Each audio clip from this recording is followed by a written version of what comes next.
मरने से पहले और बाद में होने वाली 9 चीजें। जीवन में बस एक चीज निश्चित है, वो है मृत्यु, जिसके लिए हम कभी तैयार नहीं होते।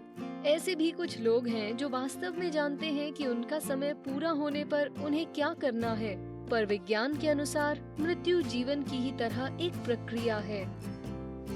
Doctor Nina O'Connor, director university of Pennsylvania health system के अनुसार मरने से पहले लोग कई प्रक्रिया से गुजरते हैं और उनमें से सबसे पहली प्रक्रिया होती है कि वो अपने परिवार और अत्यधिक महत्वपूर्ण चीजों पर फोकस करने लगते हैं। ऐसा इसलिए है क्योंकि वो उन्हें बिना किसी अफसोस से जाने का मौका देती है। इसी के साथ वो उनसे जुड़े लोगों को इस दुनिया में संतुष्टि के साथ छोड़कर जा पाते हैं, जो उन्हें जाता हुआ नहीं देख सकते। पर लाखों लोग लगातार सवाल पूछ रहे हैं कि मरने से पहले और बाद में क्या होता है। शुक्र है डॉक्टर ओकॉनर इसका जवाब देने में मदद कर सकती है। वीडियो शुरू करने से पहले हमारे चैनल को सब्सक्राइब करना ना भूलें। ऐसी ही डेली टिप्स के लिए नोटिफिकेशंस ऑन करें ताकि आप हमारे नए वीडियोस कभी मिस ना करें। चलिए अब मरने से पहले और बाद में होने वाली 9 चीजों को एनालाइज करें। पहला, भूख ना लगना। डॉक्टर ओकॉनर बताती हैं कि मरने से पहले व्यक्ति की भूख विभिन्न कारणों से कम होने लगेगी। सबसे पहला कारण है शरीर में अतिरिक्त कैटेकोलामीन प्रोड्यूस होना। ये ब्लड स्ट्रीम में मौजूद केमिकल है जो भूख दबाता है। इसका दूसरा कारण हो सकता है इंटेस्टाइन्स का सामान्य क्षमता से काम ना करना। ये खाने को अच्छी तरह प्रोसेस होने से रोकता है, इसलिए ये उनके पेट में जमा होकर नॉशियस फील करा सकता है। डॉक्टर ओकॉनर ये भी बताती हैं कि लोग अक्सर अपने प्रियजनों को मरने से पहले खाने से इनकार करता देख दुखी हो जाते हैं, लेकिन उनका कहना है कि लोगों को ये समझने की जरूरत है कि ज्यादातर मामलों में उनका शरीर उन्हें खाने से रोकता है, उनका दिमाग नहीं। दूसरा, धीमी गति से चलना। डॉक्टर ओकॉनर कहती हैं, जीवन के अंतिम दिनों में अत्यंत शारीरिक थकान और कमजोरी होती है। व्यक्ति धीमी गति से बात करने के साथ धीमा चलेगा और ये उनकी दवाइयों के कारण हो सकता है। डॉक्टर ओकॉनर के अनुसार जो लोग अपनी जिंदगी के अंतिम दिनों में हैं, वो हेवी पेन किलर्स लेते हैं जिससे वो धीमे हो जाते हैं। वो आगे बताती हैं कि आउट ऑफ बैलेंस इलेक्ट्रोलाइट्स लेने से भी ये बढ़ता है। कमजोरी और थकान के अलावा डॉक्टर ओकॉनर कहती हैं कि अंतिम घंटों में कुछ लोगों को सांस लेने में डेथ रैटल होता है। ऐसा इसलिए होता है क्योंकि व्यक्ति डिस्चार्जेस को कॉफ अप या स्वॉलो करने में असमर्थ होता है। मरने वाले व्यक्ति के लिए ये पेनलेस होता है, पर उनके परिजनों के लिए ये परेशान करने वाला हो सकता है। देखते रहिए और जानिए कुछ और भी दिलचस्प चीजें जो शरीर में मरने से पहले और बाद में होती हैं। साथ ही किसी प्रिय व्यक्ति की मृत्यु से उभरने के सुझाव भी जानिए। तीसरा, धीरे धीरे मरना। डॉक्टर ओकॉनर के अनुसार व्यक्ति के मरने पर फिजिशियंस 2 प्रकार से इसकी पुष्टि करेंगे, कार्डियक डेथ और ब्रेन डेथ। अगर कोई इनएक्टिव स्टेट में है, यानी उनकी ब्रेन एक्टिविटी नहीं है और लाइफ सपोर्ट से ही उनके ऑर्गन्स काम कर रहे हैं, ऐसे समय पर डॉक्टर ओकॉनर का कहना है कि लाइफ सपोर्ट बंद कर दिया जाता है क्योंकि वो गुजर चुके होते हैं। पर कार्डियक डेथ के मामले में ये थोड़ा पेचीदा हो सकता है। कई मामलों में व्यक्ति का दिल रुकने के बाद वो फिर शुरू होकर नॉर्मली फंक्शन कर सकता है। चौथा, मरने के बाद के चेंजेस।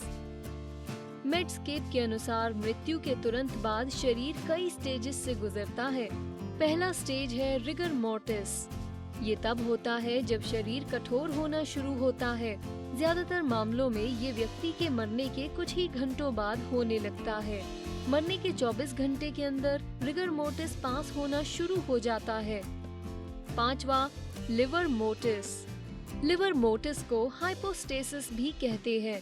ये मरने के बाद इंसान की त्वचा का डिस्कलरेशन होना होता है, जो शरीर के डिपेंडेंट पार्ट्स में ब्लड पूल होने के बाद होता है।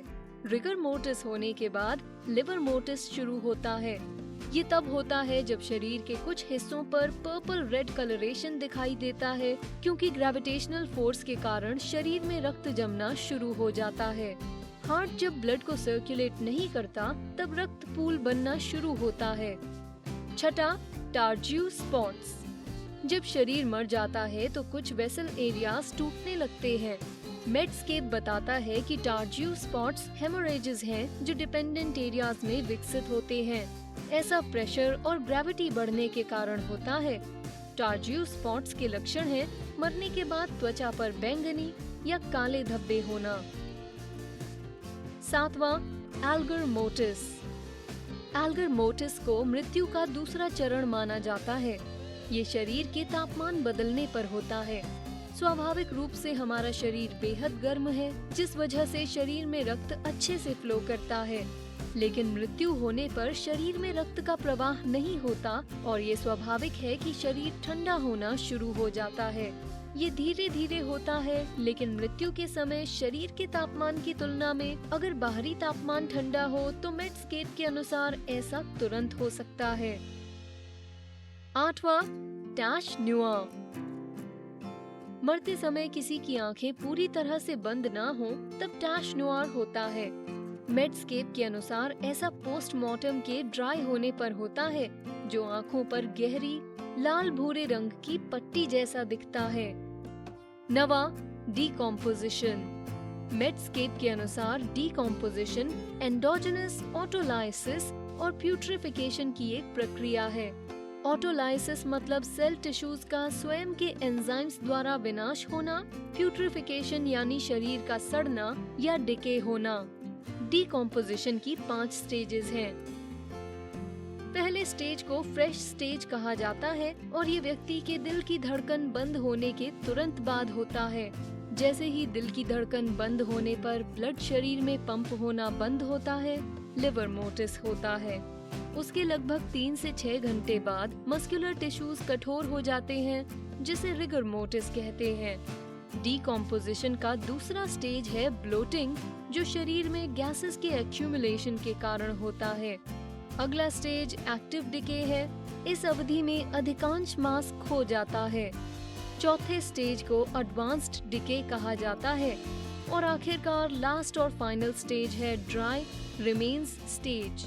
ये फाइनल स्टेज तब होता है जब शरीर में सिर्फ कार्टिलेज, बोन्स और ड्राई स्किन रह जाती है। होने वाली मृत्यु का सामना करना।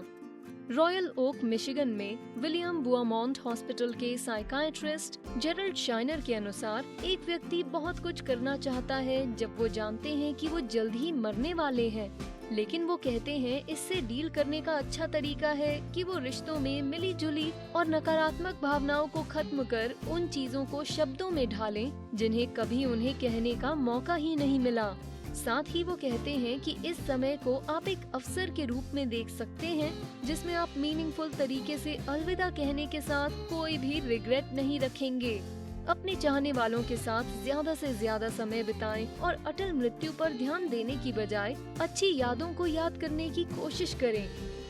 यदि आप किसी प्रियजन को खो देने का सामना कर रहे हैं तो किसी प्रोफेशनल से बात करें कि आप कैसा महसूस कर रहे हैं और इस दुखद घड़ी से बाहर कैसे आने की कोशिश करें। एक प्रोफेशनल आपके प्रियजन की मृत्यु होने के बाद होने वाले दुख के लिए प्रिपेयर करेगा। किसी प्रियजन की मृत्यु से डील करना सबसे कठिन चीजों में से एक है और ये पूरी तरह से सामान्य है और यहाँ तक कि मृत्यु के दुख से निपटने के लिए प्रोफेशनल की मदद लेने के लिए प्रोत्साहित करता है। रोने या शोक मनाने की जल्दी ना करें। शाइनर बताते हैं कि शोक स्टेजेस में आता है। पहला स्टेज है डिसबिलीफ और डिनायल, खासकर अगर दुखद समाचार अनएक्सपेक्टेड और अनवारंटेड है। अगला स्टेज है गुस्सा। ये आमतौर पर मृत्यु के इनएविटेबल होने के कारण और खुद को असहाय महसूस करने के कारण होता है, क्योंकि हम इसका कुछ नहीं कर सकते। शाइनर साथ ही कहते हैं कि आखिरकार हर कोई इसे धीरे धीरे स्वीकार करता है, पर लोगों को इन सभी स्टेजेस से एकदम नहीं गुजरना चाहिए। हर कोई प्रत्येक स्टेज पर अपना वक्त लेता है। उनके आसपास के परिजन बस उनके लिए सपोर्टिव हो सकते हैं। लोगों को समझें और अपनाएं। जब आप मृत्यु से डील कर रहे हैं तो आप तैयार होने के लिए बहुत कुछ कर सकते हैं। पर इसके लिए आपको कई बाधाओं को दूर करना होगा। ऐसा शिकागो के नॉर्थ वेस्टर्न मेमोरियल हॉस्पिटल में palliative care and home hospice programme के चैपलिन रेवरेंड जेनेट फ्राइस्टैक का कहना है। वो बताते हैं कि अक्सर लोग इससे डील करने के लिए मेडिकल कम्युनिटी पर ब्लेम करने लगते हैं। उनका कहना है कि बाहरी मदद लेना अच्छा होगा। वो कहते हैं कि बाहरी व्यक्ति ज्यादा ऑब्जेक्टिव पर्सपेक्टिव प्रदान कर सकते हैं। वो अ लाइफ रिव्यू नामक एक्सरसाइज एडवाइस करते हैं, जिसमें व्यक्ति अपने माँ, भाई, पापा, बहन और साथी से पूछता है कि उनके जीवन की सबसे मीनिंगफुल बात और सबसे दुखद बात क्या है। इस अभ्यास से प्रत्येक सदस्य को अपनी भावनाओं से डील करने में मदद मिलेगी। उन लोगों से बात करें जिन्हें आप प्यार करते हैं और उनके सपोर्ट को एक्सेप्ट करने की कोशिश करें। अगर आप अपने दोस्तों और परिवार से बात नहीं करना चाहते, तो किसी प्रोफेशनल की मदद लें जो आपको अलग अलग स्टेजेस से गुजरने में मदद कर सकता है। आपको क्या लगता है, मरने से पहले या बाद में किसी व्यक्ति के शरीर में होने वाली सबसे अजीब चीज कौन सी है? नीचे कमेंट सेक्शन में हमें बताएं। क्या आपको ये वीडियो पसंद आया? लाइक बटन हिट करें और इस तरह के वीडियोस के लिए हमारे चैनल को सब्सक्राइब करें। Thanks for watching.